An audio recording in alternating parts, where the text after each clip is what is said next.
serve a living God, Alpha and Omega. Every word that He's spoken is, yeah. Come on in and tell a friend.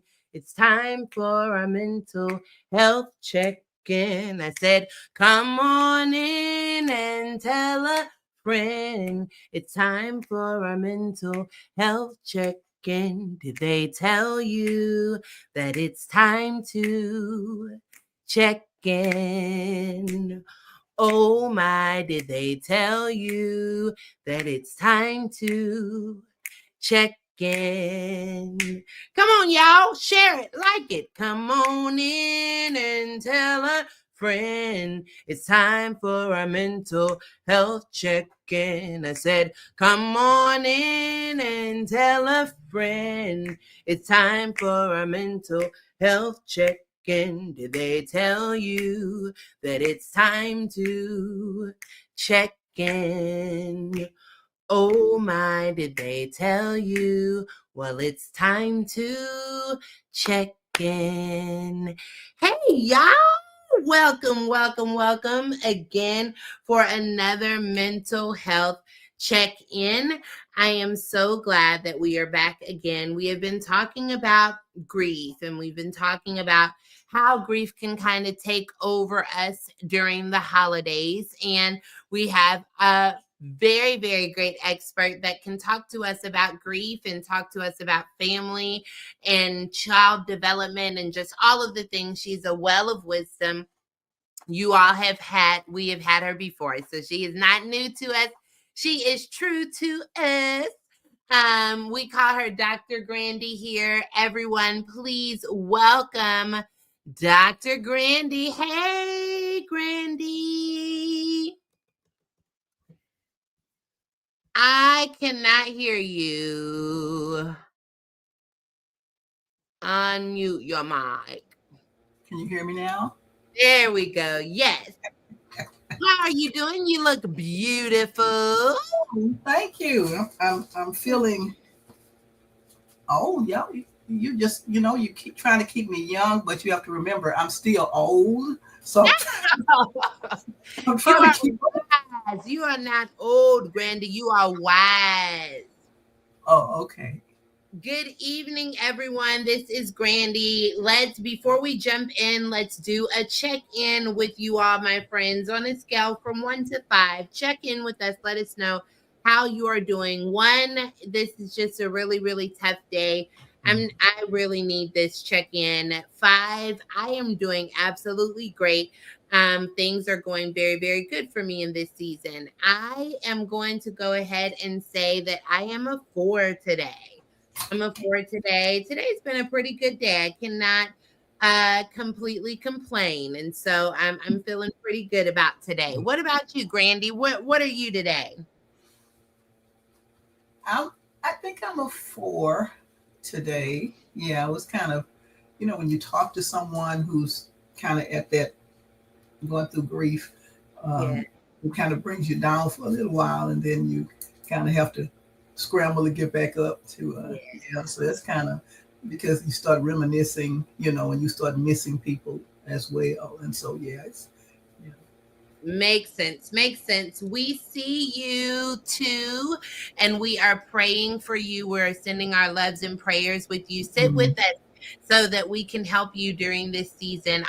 If this is your first time at a mental health check-in, what we do is we sit and we talk about topics. I ask Dr. Grandy some questions. She gives us her advice and her wisdom and insight on those questions. And then at the end, we open up the floor for you all to ask us questions and we answer them as well. So this is a safe place. There's no judgment here. There is no fear here. There's no rejection or abandonment here. We're here to show you the love of Christ and the love and joy of Christ as best we can. So thank you for being here with us tonight and trusting us with your 2. And everybody else who's a 4 and a 5, thank God for your 4 and your 5. Thank God for a 4 and a 5. I know what it's like to be a 2. Hey, I know what it's like to be a 0. Let's be real. Exactly. Okay. So I completely understand, and you are not alone. We're here with you, Mhm. Serena. Yeah. Okay, so Grandy, the first question that I have for you tonight, when we talk about lonely, coping with holiday loneliness, Mhm. and just the ideas kind of surrounding it, Yeah. why does loneliness often intensify during the holiday season? Like, I know, we deal with loneliness all Yeah. throughout the year, but it Yeah. just seems like around the holiday season, loneliness be like in your face. Why is that? Yeah. And I think I like the word you use, intensifies, because it Yeah. really does. And it intensifies because uh, the season, it magnifies the absence of that person. You can all day long, you cannot, even if you don't see them, but when you get around everybody else, these are reminders. This is so. As last year when we were here, last Christmas, everybody was here. And so when you're surrounded by loved ones, it does after a while magnify the absence of that person. You just like the elephant in the room that nobody really wants to talk about, but there's an elephant in the room. Yeah, Everybody sees it, but it's like nobody wants to acknowledge there's an elephant in the room. Yeah. that makes So, sense. but you remember we talked about before, because we know we talked about those ambushes, and that's kind of like what it is. The first talk we had, and so it's kind of like a song, a familiar song, something like that. So yeah. And I think the holiday season is such a big thing. Just like it seems Yes. like wherever you are, you can't run away No, you from can't. the holiday season. You could kind of run away from, St. Patrick's Day, maybe even your birthday. But the holiday season, like Thanksgiving, Yeah. Christmas, you Yeah. can't seem Yes. to run away from just the world's acknowledgement That's of it. the season. And then it gets colder. And so Yes. the idea of wanting to be warm and Yes. cuddling and being Yes. with someone that you love, all of those feelings kind of start to Yeah. bubble up. They do. I think so in the holiday season as well, you just can't seem to run from it. No. When we think about that, what is the difference between healthy solitude and harmful isolation? Healthy solitude. Yeah, Actually, it's a healthy one. I'm just kidding. So sometimes we just need to be alone. We just need to get away. We need to separate ourselves, even if it's to go in another room. That's solitude. You just need some time to yourself, and especially during grief. You have these memories, you have these thoughts, and but kind of like every day you kind of experience solitude. Every day we do that. Sometimes you just want to be by yourself and get into your feelings by yourself. You don't have to explain anything to anybody. And that's kind of what solitude is now. But when we look at isolation, though, that's when you begin to shut people off. And you go into yourself, and depression kind of sets in, and you just stay at home and you just don't go outside, and then you start separating yourself from God. It's isolation. So it's different from solitude. Solitude is I just need some space, but isolation is I don't want anybody in my space. I don't even want space, and that's a dangerous place to be when you isolate yourself from other people, especially those who love you and who are concerned about you. Yeah. Have you been I there before? I often tell my clients to write themselves a love letter Mm-hmm. for the times when they're feeling just absolutely down and heartbroken. It to have something that can remind you that you are loved, and even if it is just your words to yourself, I Yeah. think it's something very empowering in being able to take that power Yeah. back. Yeah. I think that when you isolate yourself, you kind of take your power away. You You do. give your power up. But when you are intentional in Yeah. making sure that you surround yourself with people that can handle the weight of your grief, Exactly. then you don't have to be in Yeah. isolation. You can be in the company of people who can handle the weight of what you're going through. Yeah. Um, Mm. when I think about that, how can we create new traditions that bring comfort rather than the comparison? Yeah. And So I kind of fall have you into done it? it, like even in making my granny sweet potato casserole, like there's a lot of comparison that I do in that. And so how do we kind of embrace the new traditions without comparing, like, well, great granny made it like this, and great great auntie made it like this? Or is that just like something we're gonna do? Like, is the comparison thing like just something we're as a culture and community gonna do? Yeah. And I think what happens, we need to start blending some of these traditions, and like you say, this comparison thing, say, ooh, that it looks kind of like it, but in your mind you already know it's not going to taste the same. I mean, the other person, you might think it tastes wonderful just like hers because she taught me how to do it, but it's different. So it's incorporating. I think a lot of times, instead of comparing, we just need to incorporate those memories in our festivities, things like that. I have a brother, he always played Santa. He dressed it and he always read to the children. Plus my background, my parents are Creole. So Oh, my brother would read the Creole Santa Claus. I mean, the story of whatever. So he would read it with that accent and everything like that. So when he died, it's like, okay, who's going to be Santa, for the grandkids? And so one of my nephew in loves, he did it, was not the same at all, because he tried to pretend the accent, but you got to have it in you, so it's just different. So you can incorporate certain things, but sometimes we try to make it the same, and and we shouldn't do that because it's not the it's same. not We gonna be the same. embrace the love, we still love them, we still have them in our heart and our spirit, but we have to kind of loosen the reins on certain things so that we will be able to, like I say, incorporate that person in the festivities, we fond memories and laughs and jokes and things like that. But we shouldn't try to replace that person. Just after a while, that memory would just be a sweet, sweet memory. Yeah. Yeah. The memories, good memories. What coping tools help ease the anxiety and the emotional heaviness during the holidays? Yeah.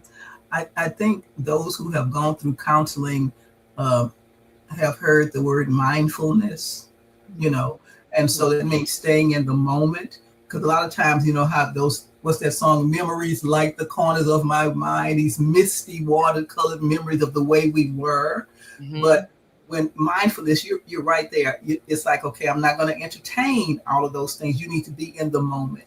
What's going on right now? And I think it's hard to do at first, but I think that's what we need to start practicing, being in the moment. Yes, we can reminisce, but we're not going to fall into that depressive state, and I think that's dishonoring the life of the person after. I think it is. And we cry at the funerals, things like that. But when we are at these festive occasions, because I remember I would tell, I don't think Mama would want us to do that.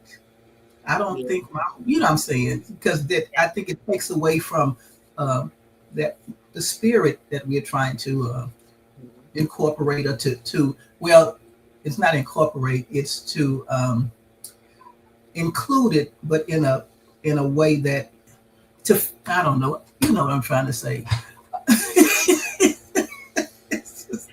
I got you, Grandy.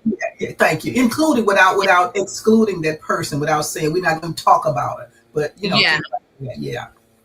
And that is so, it's crucial that we don't stifle the memory in an effort to not feel the pain. That's it. Of that memory. So I totally get that. So with that, how can friends and churches and communities better support those that are quietly grieving during Yeah, this time of year? yeah. We need to call them. We need to visit them, send cards to them, Yeah. even remember those anniversaries, those dates, of that loved one. Especially if you got a best friend, you remember all the birthdays anyway. And so Yeah. we need to do that. And even if at the church secretary should have a record of that, and just send those things out to the people and let them know. And then you help them by just even sometimes saying, "Can I sit with?" If the person is a caregiver, after a while, when you get old, and you volunteer to go and sit with that other person so they can get away for a little while. And a lot of times, I think, even often childcare. Ooh, well, I have a bazillion of y'all grandchildren and great grandchildren, and so sometimes it can be. It's like, okay, do I really want to do this? Do I? But volunteer to have to sit with the grandkids or whatever while they go out and do something. And Yeah. it's not an inconvenience. Even you're saying, okay, can I do your yard work for you? Pay somebody to do their yard for them. That'll be a nice gift for them. So think about what you would want somebody to do for you, um, and just let them know this is what family does. And then they'll feel like somebody really sees me as an integral part of their life, not just, well, we need to send sister so and so a card or something. Well, you also know that she used to like the such and such. So just remember, I think what we need to do is just help people just by being present and by being available when they need us. So I think that's what happens with the churches as well, because a lot of times the churches have gotten so large a lot of times that we don't have, you might have a greeting ministry, but you need to break it down enough so that somebody can still say, okay, you're responsible for these 20 families, and things like that. So I think that's what we need to start doing. Yeah. That is great delegation. Great Yes, delegation practice, and it keeps connection, and I think that it that's does. It does. really, really, really important. It Um, does. Yeah. Thinking on the stages of grief, all of them seem to be pretty manageable from relationship to relationship, except for anger. Knowing that anger is one of those stages of grief, how do we deal with people who are still in the stage of grief of anger? And so they cannot be consoled.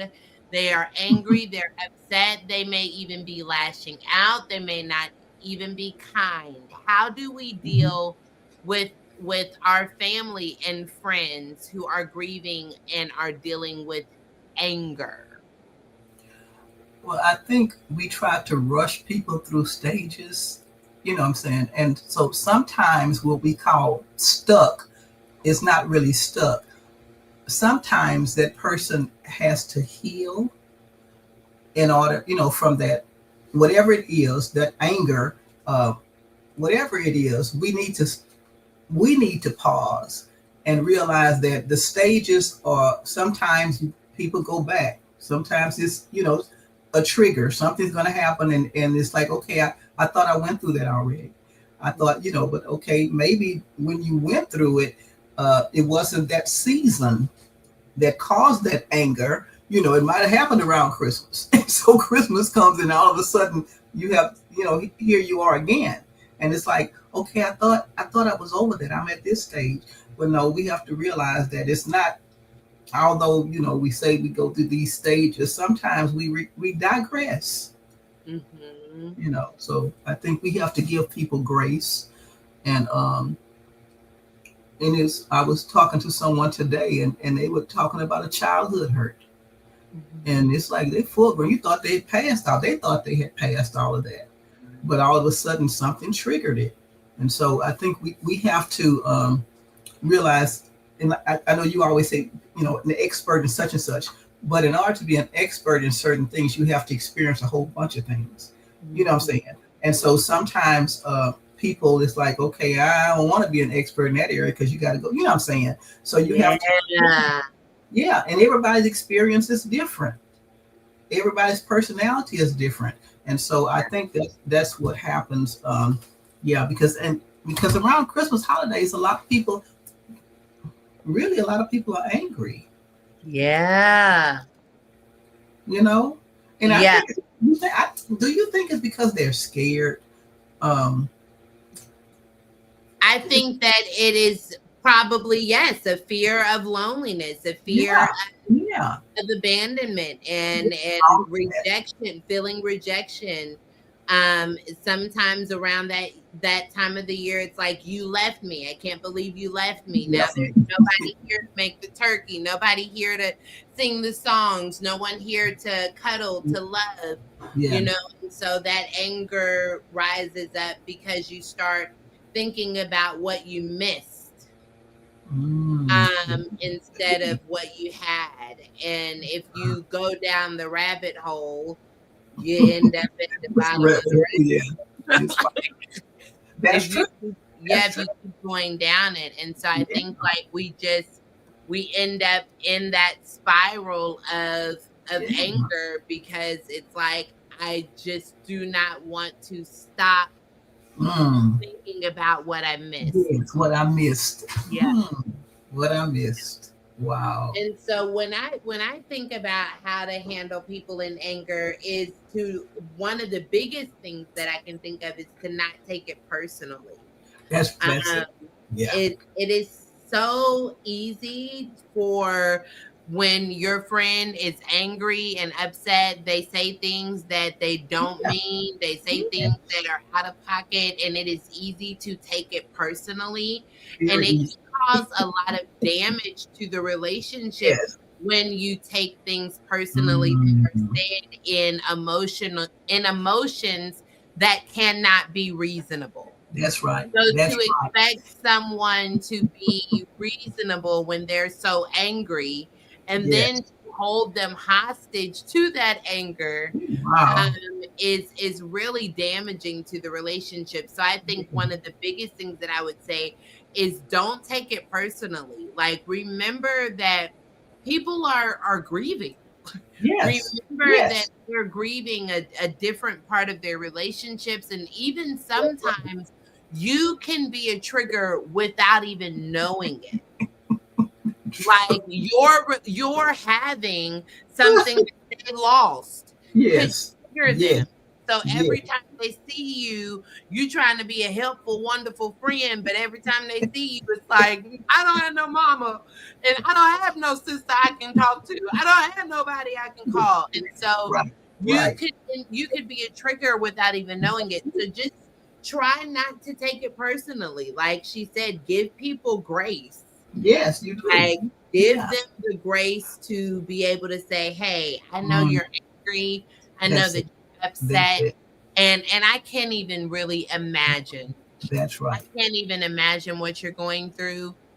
I know this isn't about me. I know this isn't about me.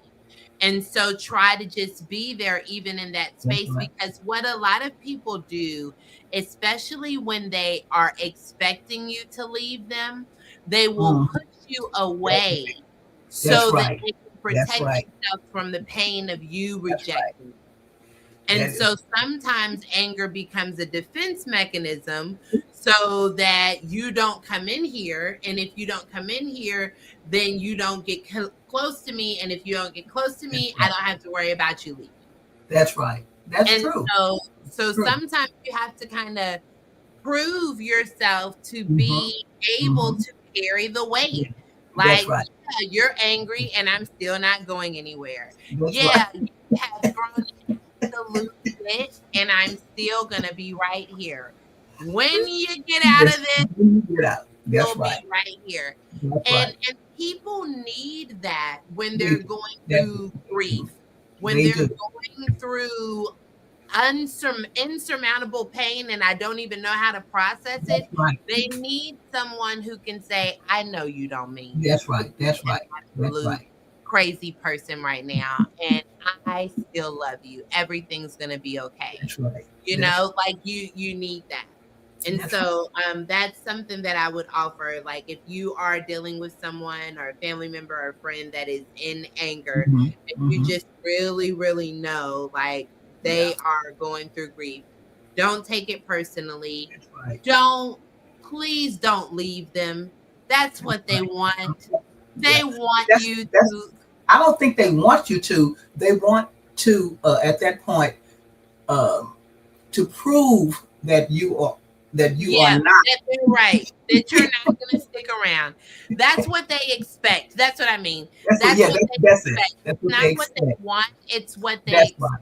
That's right. And That's right. you're being present and saying, I'm not going to leave you in the Mhm. worst part of your life, Yeah. is Yeah. what helps to hold people up.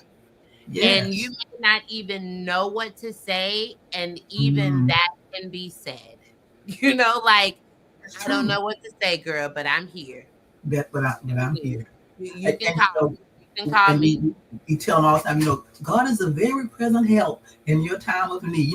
We throw the scriptures in a minute, and they say, okay, I know God is a very present help, but I need something tangible. And so Tangible, yes. we are God's hands. We are His feet. And so it's like, okay, so we need to stand firm, give them space, Yep. but don't uh, give them space, but still let them feel that you're there. Sometimes it's like, I'm not going to leave you. I'm not going to leave you. I'm going to keep in contact with you, whatever it takes. Like you say, I am going to ride this wave with you, because Yeah. that's what it's going up and down. They don't know from one day to the next. And it's like they don't even like themselves. Sometimes it's like, how do you like me? How are you still here? But yeah, that's a good friend. That's somebody who will stick, they say, stick closer than a brother. Because sometimes brothers and sisters leave your crazy self.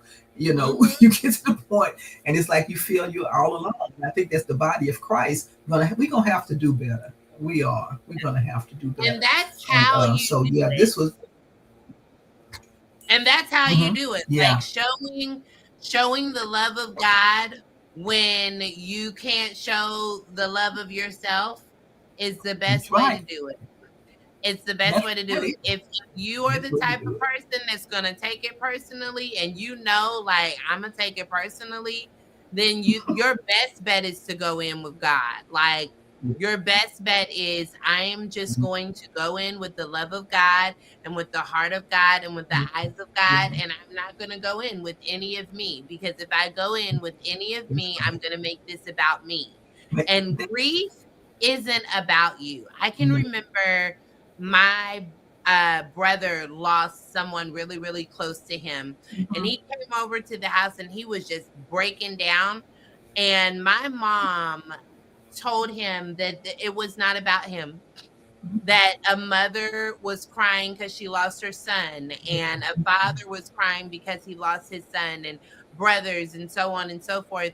And it's just really important for us to remember and remind ourselves, like, you are not the star of that's right. this That's grieving right. season. That's right. That's right. Like, you That, need to be able to say, yo, this is not about me. Let me go in with God. Let me go in with peace. Let yeah. me go in with joy and Wow. with empathy, and let me show the heart of God. And if I cannot do that, I don't need to be in the room.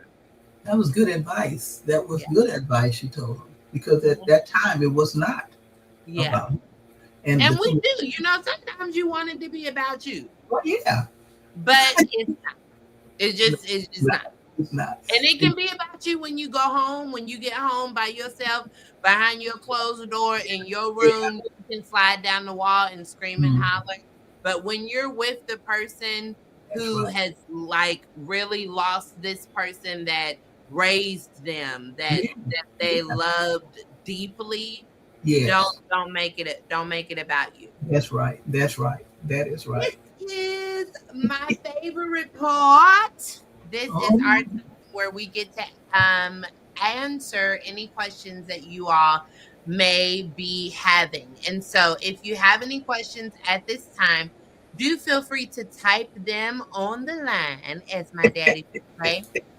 You can put them in the comment box and we will answer them on Facebook or YouTube or Instagram. Wherever you type them, I can see them and we will be sure to answer them. You can ask any questions surrounding mental health, surrounding grief, surrounding child development or family, because Dr. Grandy is an expert. Yes, she has experience. With grief, she has experience with family and child development. So, like I said, she's a well of knowledge, as am I. I won't toot Yes, you my are. own Yes, you are. horn, but Yes, I am you a well of knowledge and wisdom as well. So, are. if you all have any questions at this time, you can definitely put them in the chat box. And I am going to put your quote in because I really like that. In order to be an expert in anything, you have to have experienced a lot of things. Yes. I You like it. really do. You really do. You really do. And that's the hard part. A lot of people don't want to go through the valleys and the shadows, and that's true. Yeah. Yeah. It's Okay. scary. This crew boo says, yes, I am there at the moment, and this anger came out of the blue, No. and I Yes. simply do not want to hear anything. I know the Lord, and He will see me through this, but in this moment, leave me be. Is that an okay mindset? Is it Yeah. okay to deal with anger and grief in that way? Like, I know the Lord, I see him, I know he gonna get me through. Leave me alone while he get me through. Yeah. That's right. And that's okay. But there's a way also to allow people to grieve with you without being in your space. Ah, And just let them know I, I I appreciate you. I just need time. I'm sitting with the Lord on this one for a while, and then we can get back together. So then you invite them, you open it up, and you give them the invitation instead of them barging in and say, "Well, I'm here to help you." Say, "I didn't ask you to help me. I don't need help at this time." You know what I'm saying? yeah, You know how to say it better than I do, probably, yeah. because it's like, but you get to the point where you let them know I'm sitting with the Lord on this at this present time, and as soon as I get the answers that I need, then I'll invite you into, into my grief, to grieve with me. But at this time, it's kind of personal. Yeah. I agree. I agree. Okay, this Krubu says, how can I communicate with my son on how hard he is on himself with his sports? Oh, that's a good one because Yeah, you Good know. is 13 and Too Good is 11, but he can be very, very hard on himself, even if he wins. Really? He won his game and he can still be hard on himself. Like, I could have done better. I could have got more rebounds. I should have made that shot. Like, he can be very, very difficult with himself when things like that happen. So how do we communicate with our sons that are hard on themselves and are competitive and are in sport? The thing about it is, our children are a reflection of us. If they hear us constantly admiring other people, or else when we're watching a game, we say they should have done that. If I, stuff like that. And so if the child is playing the sport and they mess up, all of a sudden all they hear is, I should have been perfect. I should have been like so. It's not realizing nobody's perfect. Especially if you got somebody coming at you, running, trying to run you over. But because I think they hear our voice all the time in their head, you need to practice. You need to do this, and you need to do this better. You can, and so, yes, we all need to do that. But I think our kids are so hard on themselves because they listen to us. They hear us at the watching TV and watching these games and talk about how sorry this person is because you see that ball right there. And how many times have you run with a ball? Would you be able to do that? No, you have all these people coming at you. So I think a lot of times our kids, we have these expectations for these kids, and they're not there yet. emotionally, mentally. Even some of these grown men, you see them out there crying when they don't, you know what I'm saying, because they have these great expectations. So I think we need to let that school too, teachers do that, coaches do that to these kids. And so I think that's a lot of time what they think that's going to push them, which it does push them, but it pushes them to a breaking point. And so you know, they're fragile. They look tough, but they're very fragile. Yeah. Yeah. I when Tuga lost, he was on a team that was undefeated for 2 seasons. And then he got a new coach and a new team. And the first game that he lost, he did okay. He did okay. Okay. The second game, he was upset with himself. He was upset with himself. And one of the things that I told him, and this may help you, Cheryl, one of the things that I asked him, I said, did you do your best? And he said, yes, ma'am. And I said, okay, well, then you couldn't do better. Okay. All right. And that resonated with him sharply. So much so that at the end of every game, whether he wins or loses, I will say, did you do your best? And he will say yes or no. And if he says no, then I say, okay, well, then you could have done better. So it's okay for you to be critiquing yourself. It's okay for you to be reviewing yourself that way because you could have done better. But if you did your best, you can't do better.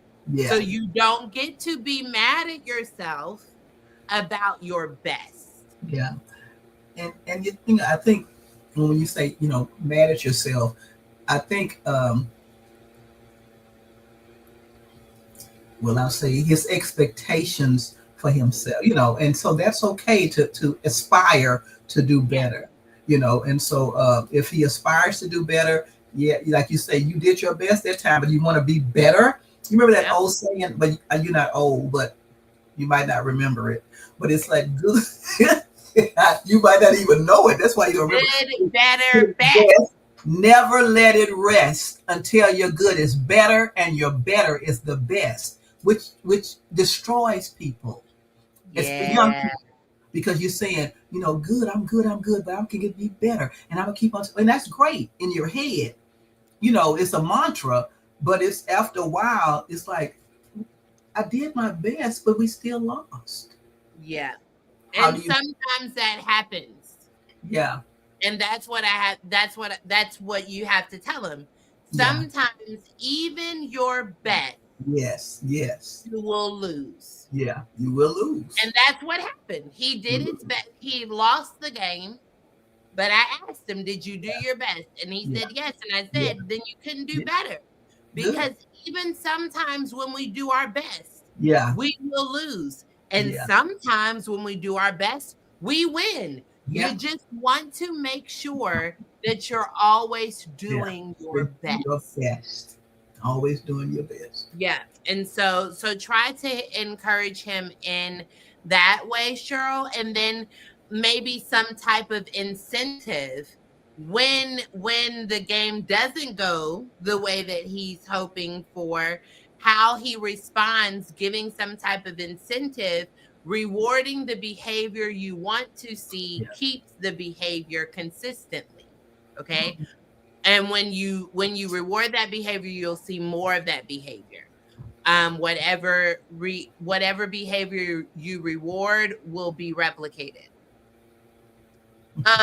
Okay, so this crew boost says, how to deal with my adult son who refuses his meds and is homeless. Mental health is a whole different ball game. You know what I'm saying? It's not a cookie cutter thing. It's hard to he's grown, right? He's adult. The person is an adult, and he's homeless. It's hard to get a handle on those two things, you know. It's as if it's schizophrenia, you know, and things like that. And if he's medication and drugs are two different things. So if it's taking other things, street medication, they might think I'm taking I'm taking my meds. But that's a hard thing unless you have that person institutionalized, or picked up or something where they're forced to do it, but then and their behavior is modified somewhere or the other. But if it's mental illness, it's that's a hard thing, and It is. and it's a lot nowadays. It's sad to say. It seems that like at epidemic proportions in It our is. young men and a lot of young women. But it's It's scary. the pandemic. The Yeah. pandemic completely took a major Mhm. toll on It mental did. health. Yeah. Yeah. It really did. Isolation and yeah. Yeah. That's a hard one, and I we gonna think pray that for you. the thing that I think of immediately is if he is unfortunately mentally unstable or homeless, that depending on his age, Yeah. even with him being an adult, you could try to get a power of attorney, a medical Mhm. power of attorney, and try to Mhm. go that route in getting him committed into some type of institution of some sort. If that is available to you, I know that sometimes facilities are packed up and waiting lists and all of that stuff happens. But if Yeah. there's a way that you can get some type of medical power of attorney where you can make medical decisions on his Mhm. behalf, that would probably be, I would think, that maybe the best route to go. And if you can't get a power of attorney, if you cannot do that, then yeah, like Dr. Grandy said, it's almost just kind of like a pray that God just kind of works this out as best he can, because it's difficult when you have Mhm. someone who is an adult Yes. who is also homeless, Yeah. struggling with mental disease. It's yeah, like she said, that's a tough It uh, is. a It tough is. deal. It is. It is a tough. This question don't get no lighter. We got heavy questions tonight, Dr. Grandy. This crew boo says, how do you deal with finding out over 40 the father you knew is not your dad, and your mom refuses to have a discussion about the topic? My known dad has passed over 10 years now, and I would like answers. Okay. The father that raised her, is that Yes, am I has understanding passed. that? The one that okay, her biological father has passed, right? No, the father that raised her, that she's known as her dad for 40 years, has passed. Okay. Yeah. And she is just now finding out after 40 years of being with this father that is now passed that he is not her father. And her mom does not want to talk about it. Okay. And her dad is gone. The dad that raised her is Yeah. gone. Yeah. And she So would she like just wants answers. to. Does she just want to find out something about him? Well, I'm if sure she just wants she answers. Who is he? What's his name? Where did I come from? so her mom's not telling her who he is. She said my mom refuses to have a discussion about the topic. Well, the only recourse she has is to probably talk to her if her mom has siblings, if if something of that sort. But do a DNA, and find out that way she can go, and yeah, because sounds like she's mature. I mean, old enough to go ahead and do just do a DNA search and find out. But the thing about it is, with that, if that person does not want to be found or does not want to be acknowledged, how how do you feel if then you feel like, okay, he didn't want She me, then says all of a sudden there's a big enough rejection? she says DNA was done. Okay. Okay. So DNA was done and you found them. DNA Oh, was done and you didn't find them. DNA was done and we're waiting for the results. What DNA was done and give us the other side of that. Because I would yeah. imagine if DNA has been done Mhm. and you have found some type of relative or somebody that's in connection, then you can kind of start your questions there. Yeah. But if DNA was done and you're still kind of waiting, or it was done and nothing came up, Yeah. then maybe you want to look into some like a private investigator. A lot of times, Mhm. with Yeah. things like this, you look up a private investigator. Like she said, this was found out through ancestry. Oh, Oh, and my brother ancestry.com. came up as my half brother. Say that again. She found out on ancestry because her brother came up as her half brother. Oh, okay. So that's how she found out that the other guy was not her. Yes. Okay.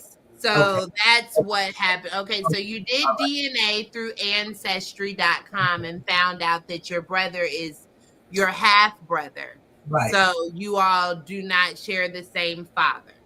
Right. Okay, Right. so I think that then the next step is, like she said, Mhm.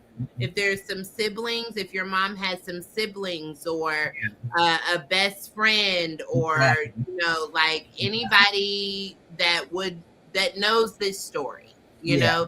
this story and these answers didn't die with your father, Right. and your mother is still living. And so then there is like this caveat of shame, Yeah. that she could be having.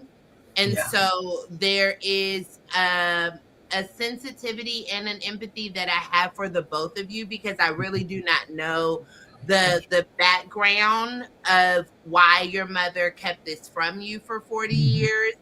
I don't know if she maybe thought that he was the dad and didn't want to ruffle feathers, and so now you find out through ancestry that it is, and so she's in shock Yeah. too, Yeah. because she is also finding out that this is coming back to kind of haunt her a little Mhm. bit. And so there may be just this kind of fresh wound, if you Yeah. will, Yeah. that may not be like a I don't want to talk about it, or I refuse to talk about it. It could be a right now. Yeah. Like, this is too sensitive, this is too fragile, this hurts too much. I'm too embarrassed, I'm too Yeah. ashamed. All of I that. I don't even really know how to communicate this with you. It's hard to Yeah. share the promiscuity of your past to your child that you want to see you in the best light possible. Yeah. Yeah. And so I think that you being able to say, "Hey, mom, I can understand how me finding out in this way could bring about a sense of shame or embarrassment for you. And I really do not know how you are feeling, but it is really, really important to me Mhm. to know where I came from and to Mhm. know who I belong to. Mhm. And I don't know when you're going to feel okay with sharing that with me, but I'm going to need you to share it with me. Even if it is, hey, mom, could you write a letter Mhm. right now of Mhm. everything that you hope for me to know or would like me to know? Mhm. And at a time where you feel good enough or strong enough to share with me that letter, then you can share it. And even if she never feels good enough, if she, God forbid, goes on home to glory, you will have that letter so that you can at least have some answers if she never gets to that space. So it's Mhm. like, hey, Mhm. mom, I understand this is embarrassing. I understand that this is shameful. I can't imagine what you're going through. You're probably processing a lot emotionally. So if you could, whenever you do feel strong enough, just write me a letter Mm. about my life, about my story.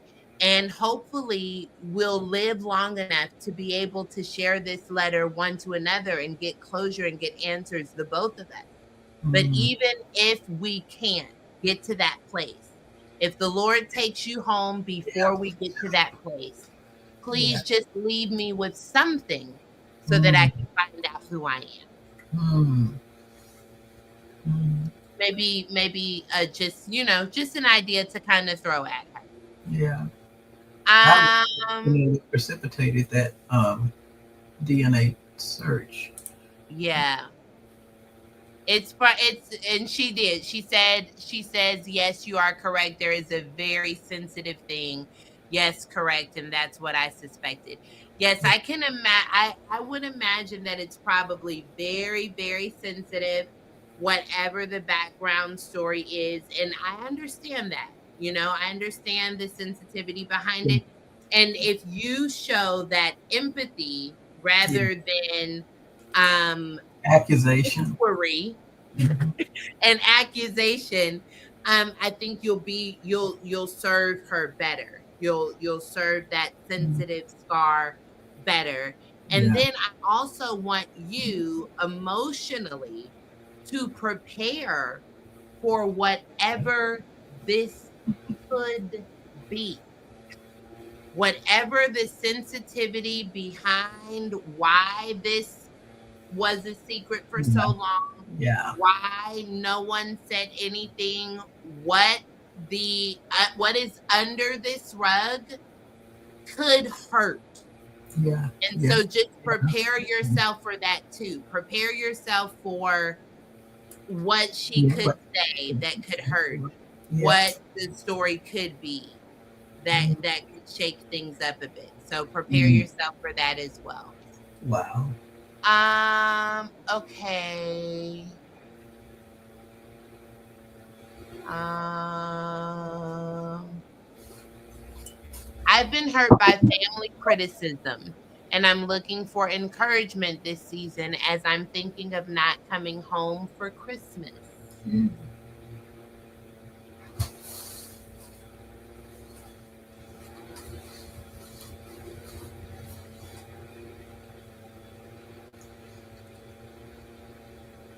Mm.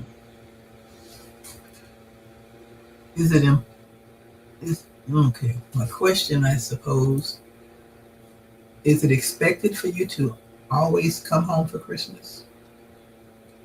Probably so. Okay.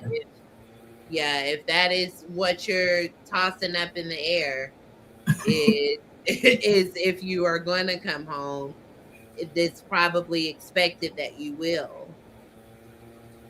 But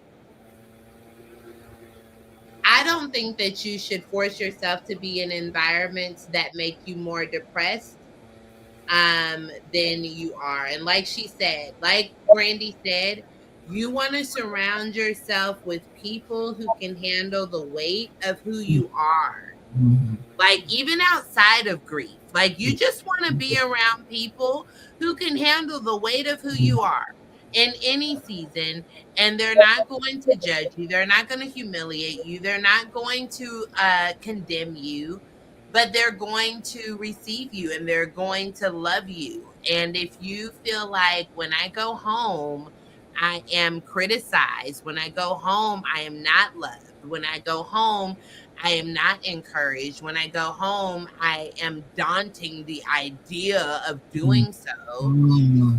I'm not sure that you should go to that environment. Is this a college student? Is this a Oh, I'm young not adult? sure. It's a lot of, you know. Yes, a couple family members want to see me, but the difficult ones are irritating me.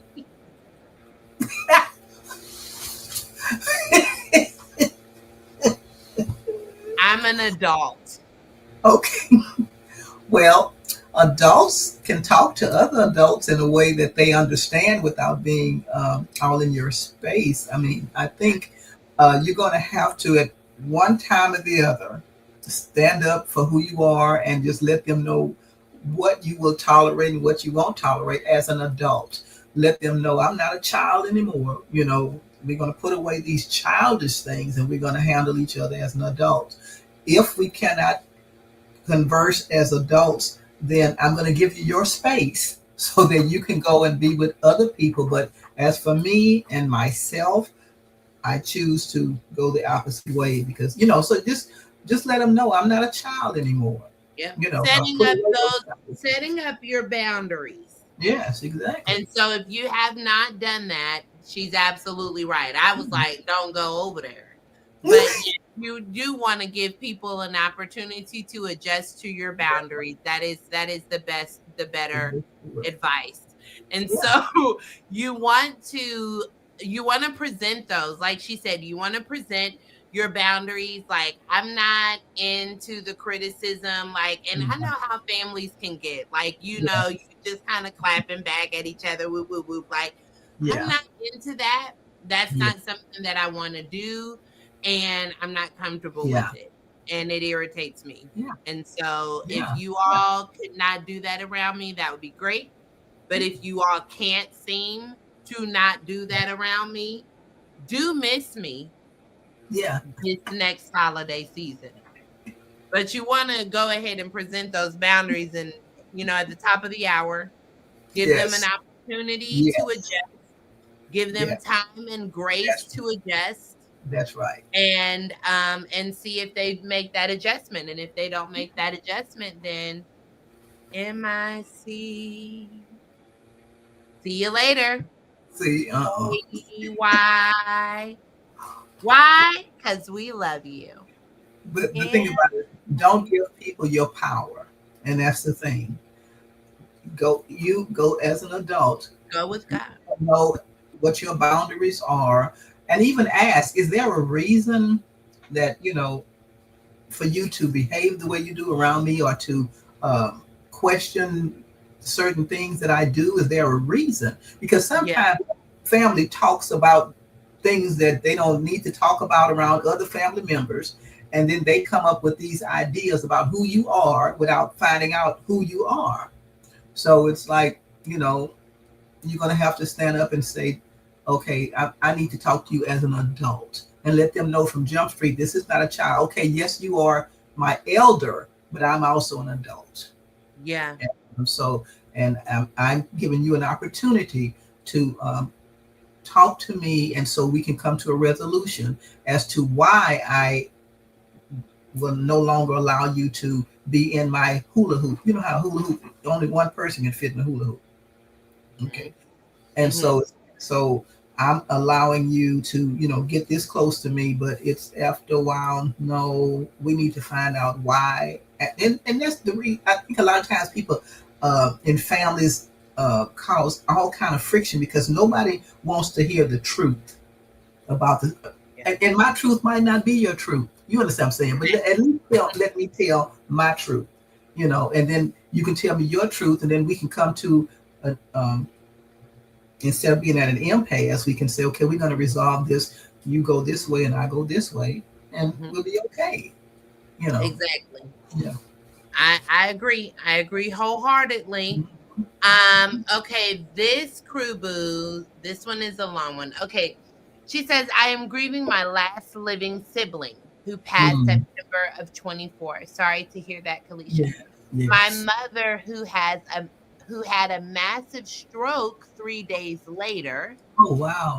And became a combination dementia patient, and then forced me into a new normal that isn't normal, and grieve her while she lives. And as if I need more, the love of my life passed November of this year. Oh, wow. After my brother passing. Oh my gosh, Kalisha. Wow. Saw God's face like never before. Our relationship became my peace and joy on a whole nother level. Then November 4th, 2025 came and snatched the remaining. Oh, it didn't finish out all the way. Oh, Kalisha, but all that you have wrote already, good God. Yeah, You exactly. already know what Grandy is going to say. You have got to get into a grief share Yeah, group. definitely, You definitely, you have definitely. got you have got Yes, to email her definitely. at Cullens.dandy, Yeah, DANDY yeah, @gmail.com yeah, and get into a grief yes, yeah, share group ASAP. yeah. Because we're starting one in January the 6th. But she needs to register. I just need her information and stuff because, yeah, you need to. You definitely need to get Yeah, into a group that's. 'Cause that's why it's called grief share. yeah, Somebody comes alongside of you that's going through the same thing, has been through the same thing, and just like Jesus is a man of sorrow, acquainted with grief. These people in grief share are acquainted with grief, and mhm, so from whatever flavor it is, wherever it comes from, at least you have someone who's coming alongside to say, "I'll walk with you, I feel with you," and that's the thing. A lot of people hear what you say, but they don't feel what you feel. yeah, You know, yeah, and this is compounded death, and it's just like bam, bam. You know how Job felt. You know, they came and told him, all your cattle gone, all your this is gone, now all your children gone. It's bam, one after the other. It's like you haven't had a chance to breathe. You haven't had a chance to grieve. Period. yeah, Everything's been on hold because you are taking care. You know, you're taking care of your mom, and then your mom doesn't know who you are. That's another death. You know, yeah, so I think people don't realize the dementia and Alzheimer's is another death. It's like yeah, this person doesn't know who you are, and it's like so the death of a future, the death of all kind of the death of dreams, the death of all of that.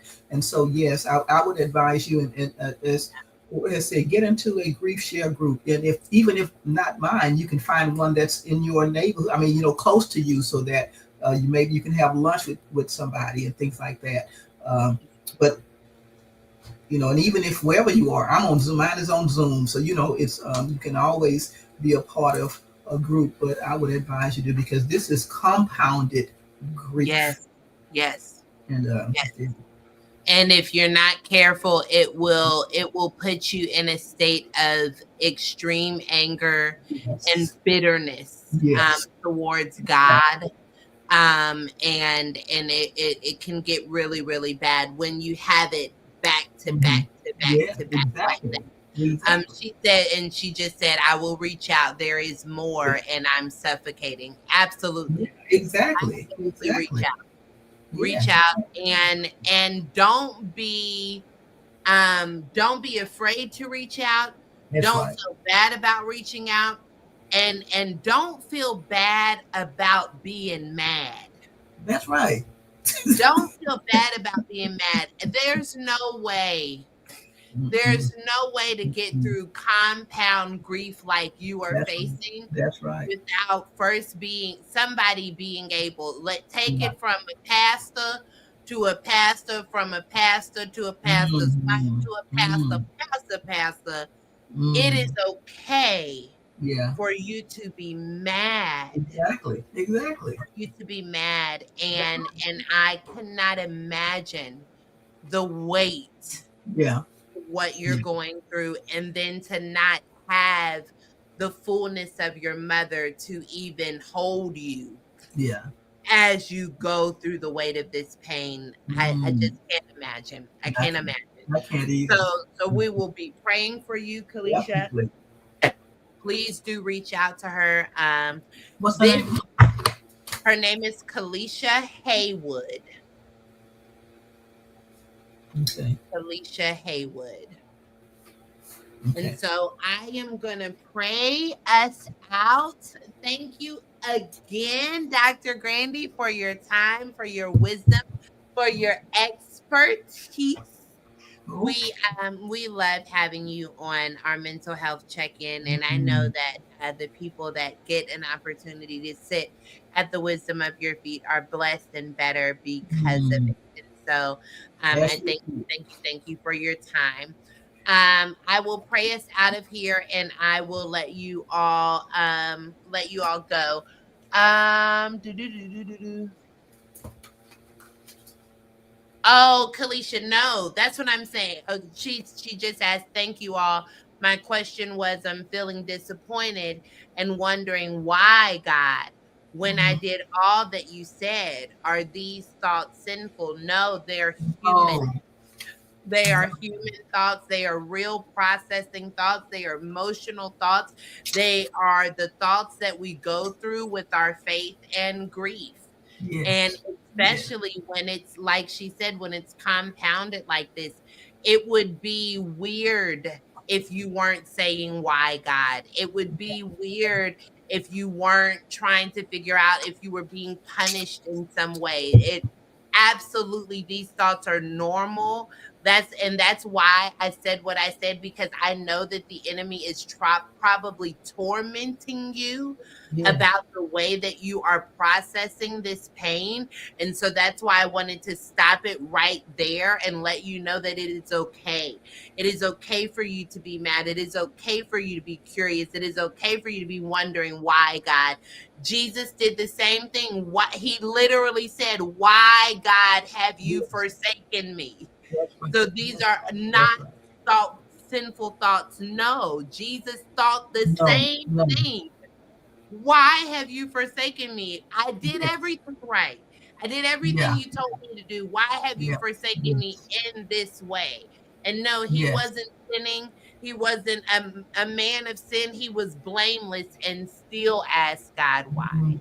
So, Mhm. Kalisha, Yes. you are free to be upset, free to cry, free to be angry, free That's to right. be That's wondering, right. free to be trying to figure this out. You are free. I said Yes. at the top of this mental health check in that Yes. this is a safe space. You Yeah. are not going to be judged here. You are Mhm. not going to be condemned here. You Mhm. are free to feel however you feel Yeah. in Yeah. this space. Yeah. And no, nobody's going to condemn Mhm. you for how you're No. feeling, because No. we don't know. No. No. Because we don't even know. We have no reference for the No. type of pain No. that you're going through. No. And so, No. no, we don't get to judge No. it. We don't get to condemn Mm-mm. it or No. crucify it. Mm-mm. But we Mm-mm. do get to love you, and we do get to Yes. hold you up, and I Mhm. do get to Mhm. pray for you, which we're going to do right now. Everybody, if you all could just put Kalisha in your heart Yes, God. right now as I pray. I'm praying for us all, but if you all, crew boos, those that are prayer warriors, those that know the Lord, if you could put Kalisha in the forefront of your heart right now. Father God, I just thank you right now for your daughter.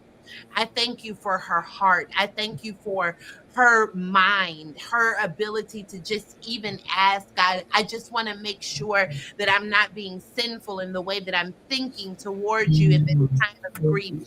God, I thank you for her humility. I thank you Yes. for her desire to Yes, still Lord. reach for you, even Yes, in the God. midst of the weight of what she's going through. God, I pray that you Mhm. would give her comfort. Even if you can't give her clarity, give her comfort. Even if you Yes, can't give God. her Yes, Lord. understanding, give her comfort. Give her Yes, peace Lord. that surpasses all understanding. Yes, God. Consume her with a peace that will wow her, that will surprise her. Mm. God, I Mm. pray that you would show her in Yes, every Lord. area, in every space where you can show her joy, where you can show her relief. God, that you Yes. would give her that relief, that you would be her Simon in the spirit, God, that as she carries the weight of this cross Mm. of grief on her back, that you would carry it with her, that she would learn how to cast her cares upon Mm. you, Yes, that God. we Yes, would God. learn how to Yes, Lord. cast our cares upon you, that everyone under the sound of my voice that is going through grief right now, God, that we would be intentional in learning how to cast our Yes, cares God. upon Yes, you, God. that Yes, you would God. carry Yes, the weight weight of our pain. You will carry the weight of our tears. You will carry the weight of our sorrow. God, show us how to lean into you, not to push you away, not to be angry, but to truly lean into the rest and the Yes. peace of who you Yes. are in our lives.